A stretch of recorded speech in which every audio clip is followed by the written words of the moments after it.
Dinesh D'Souza, whose name always makes me laugh just a little bit, the conservative commentator, issued a tweet today, which he then felt so good about that he deleted, and then defended himself against the critics of it after he deleted it. So why'd you delete it then, Dinesh? Here's his tweet. Dinesh D'Souza said, "I am thankful this week when I remember that America is big enough and great enough to survive grown-up Trayvon in the White House."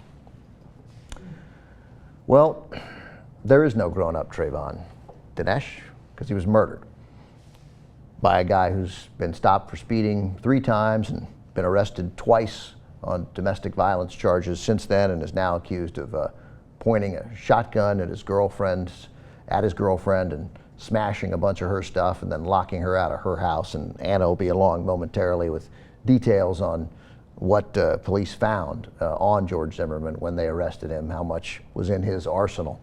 D'Souza took the tweet down, and then he goes, "Feigned outrage on the left over me calling Obama grown-up Trayvon, except that Obama likened himself to Trayvon."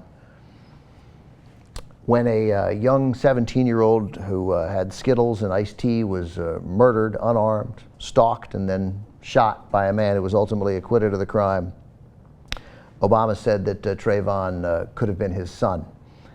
He didn't liken himself to Trayvon, although it would have been okay if he did. But again, what kind of a jackbag talks about grown-up Trayvon when there is no grown-up Trayvon? Because he was murdered for no goddamn reason.